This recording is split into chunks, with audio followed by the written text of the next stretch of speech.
hello लोगोफोर good इभिनिं दिनै मोनसे टपिकनि सायाव रायलायगोन बे टपिकआनो जाहैबाय बिश्वनाथ जिल्लानि सिङाव थानाय बर' गामिफोरखौ जिसिबां बर' गामिफोर दङ बेखौ बिटिआर एकर्डआव सोनाय जागोन होननानै बिटिआर एकर्डनि थ्रुयै एबा बिटिआरआव सोनाय जागोन एबा सोसननाय जागोन होननानै बुंदोंमोन प्रमद बर'आ कमिटमेन्ट होदोंमोन रायजो राजाफोर बिफोर पिस एकर्ड बड'नि थामथि गोरोबथा जायखौ होनदों पिस एकर्ड बर'नि शान्ति सुक्ति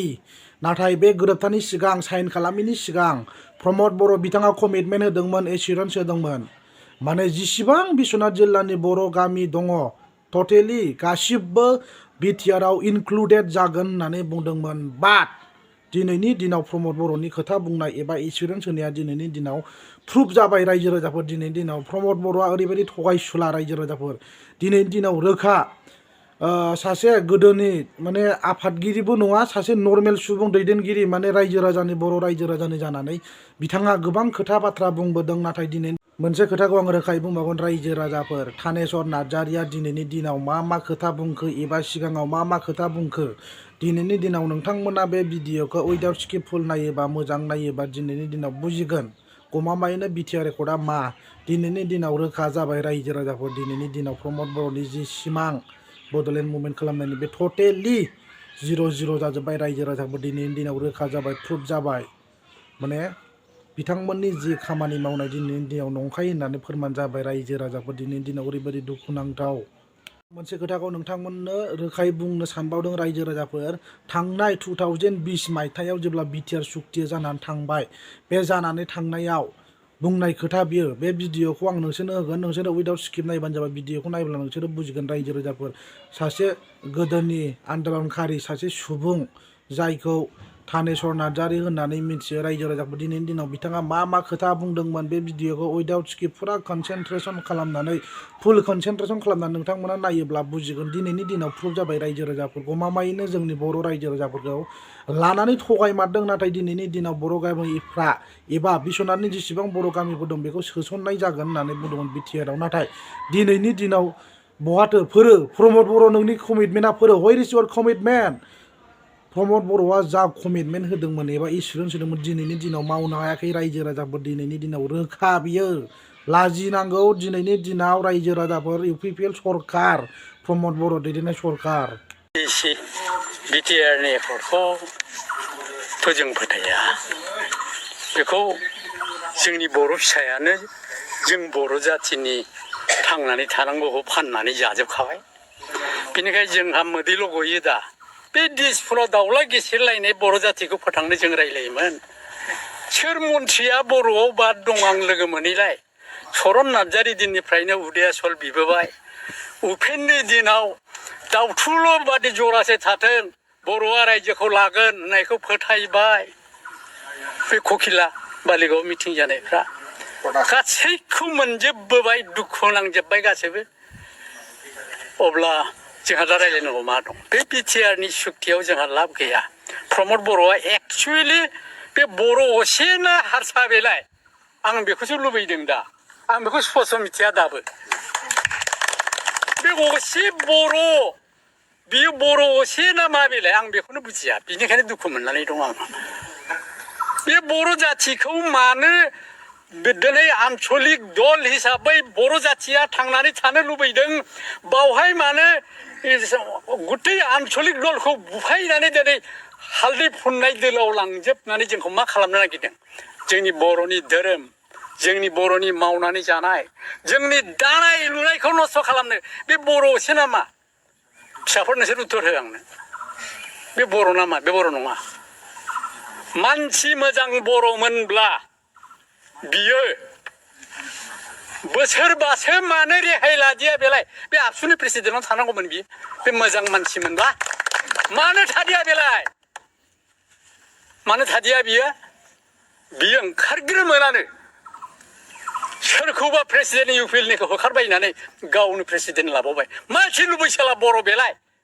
बे बर'आ सोनाबहा बर'नि गेजेराव बोरै थांनानै थाखोलै नोंसोर बे क'क्राझारनि बे कामरुपनि बर'फोरनि गेजेराव बोरै थांनानै थाखो नोंसोर बर' असे नंगौना नङा सोनाबनि बर'फ्रा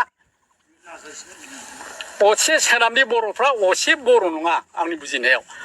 जोङो फोथायोमोन नों प्रमिला फैनानै दाव आलासि सोंनो जोङो आमायलायदों नों सानसुमायानो नों उफेनानो आलासि सोङै सोङै जोङो मेंख्रुबलायदोङो नों दिनै NDF बे गायनो फैबाय न'आवनो बाहाबै बै थानानै फिसा फिसौ जोंहा थैजोबलांबाय गासैबो बे रायजोखौ लुखांनायावबो 416 भटारमोन थैनानै थांबाय सभाराम गयारिया आंखौ बुंदों बियो ओइ मुखा थानेस्वर जों बर'आ बोरै थांबावनो मा बुंनाय जाखो सार आंथ' साख्रि लायोमोन अरुणाचलाव जोङो बे हादानाव खारलाबायनाय रेलसारियाव खारबायबायनायखौ जोङो हमै हमै लाबोनानै जोङो गहपुराव सोदिनि रिजार्भआव दिनै बे रिजार्भ जाबाय दिनै बेयाव बर' गामि जाबाय दिनै बे रिजार्भआबो मा रिजार्भ बेखौ दानि बर'आ बुजिया दे बाबाफोर बे हानि मुल नांग्राया आंनो आरो हनै आंजों लोगोआव बे सासे उनाव दंफायो बाखिया थैलांजोब्बाय गासैबो आंल'नोसै बेनिखायनो दुखु दं सावजाबाय जों थैलांबाय जों जिउ गारनांबाय जों हाजो मानबाय होननानै गेग' आफा आंनि बन्धुमोन नोंसोर दिनै आंखौ फोथायनाय नङा बे फिसाफ्राबो फोथायनाय नङा बिसोर उन्दै उन्दैजों गासैबो हाजो मानबाय गयारिनि लिंखिया अन्थाइयाव ओरै ओरै बारल'लांबाय थादों मनाफ्रा बेबादि जानानै हाजो खंखराव हरसे दावदाब सुनानै थाहैनानै औवा बन अखानायै गेग' आफांजों रायलायनानै इन्दिरा गान्धीखौ मेसेज हरनो लाबोदों आं थानेस्वरा लाबोदों बे इन्दिरा गान्धीजों खेमाव ओरै खोन्था आङो इन्दिरा गान्धीखौ बुंदों आं थानेस्वरा थैयाखै बे बर'खौ लुखांनायाव आं बै फंबायनावबो सोंनो हागोन शिलंआव लांफायो आं बिमला प्रसादखौ सानसे लोगो मोनबोनाय मानसि आंनि बैसोआ 82 दा आगस्ट हाबबाय बिनिखाय आंहा दुखु दंजोबो नोङो जेल जादोंमोन हाग्रामायाबो बेखौ जेलावनो थानेस्वरजों आंजों फरिखा होनो प्रमिला आदा लेखा नागिरना हैदोहाय नोंसोरो हैनाय मानसि आं नों सानसुमाजोंनो दाउला गेसेरजासे बर' जाथिखौ बोरै लुखांनो रायलायग्रा मानसि आं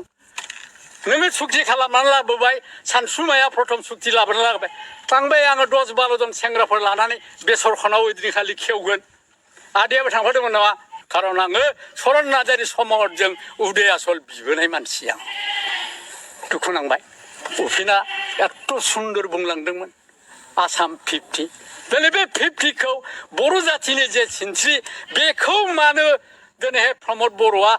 दानस'जोबखोब्रा माबादि बर' बेलाय मा बर' बियो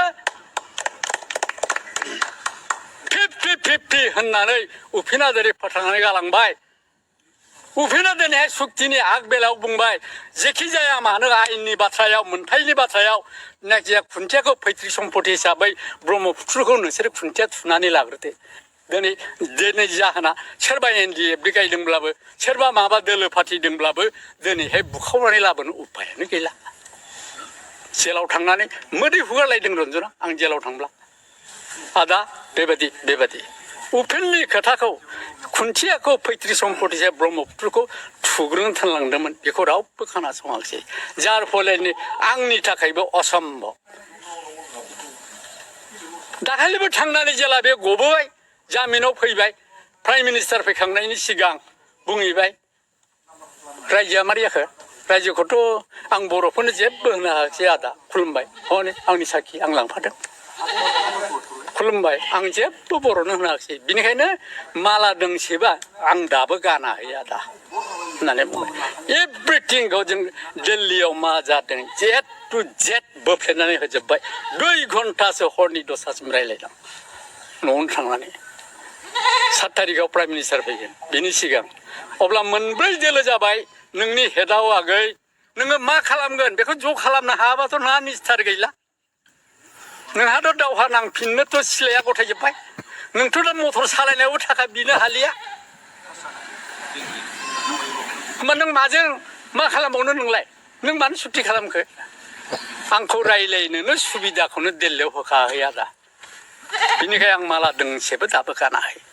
अब्ला खालामदो आगै नोंनि दोलोखौ मोनसे ज' खालामनो हागोन ना हाया आदा आं हागोन दिनै आङो गबिनजों रायलायजेनदों आदा ओइदिनखालि गबिनजों रायलायजेनदोंमोन अब्ला नोङो बे साब्रैखौ ज' खालामदो बिनिफ्रायनो थाखाबो गैला सिलायबो गैला नालाय बे दैदेनगासिनो दं जखन हाग्रामाया नों बेजोंनो बिदा फंबाय बायदि रायलायनानै स्टारिं कमिटि नोङो दादोलै आगै जेन हाग्रामाखौ बुंनानै जोंनि बर'नि मोन्थायफोरखौ उनाव लाबोनायनि लामाखौ खेवफिननो हायो अनेक गोलाव साजेसन होनायखौ खिन्थु आं बेखौ नंखाय बुङा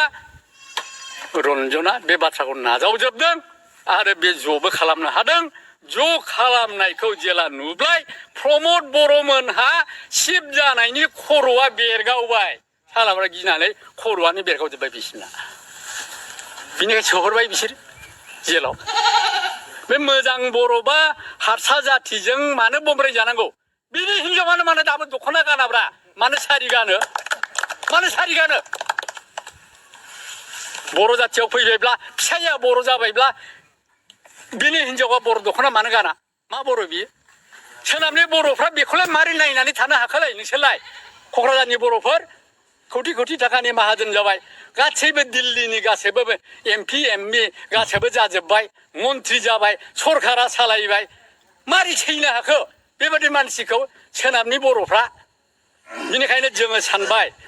बिटिआर सुक्तियाथ' जा मोनथाय जेबो गैखाया नोमा नोम्फा गहपुरा जाम्बा नंदों माबा बानासुर लामा हलंनि दैसिमनो नोमा नोम्फानि लामानो हनै आसाम गभर्नमेन्टआ होगासिनो दं जोंना फार्स्ट नैनिफ्राय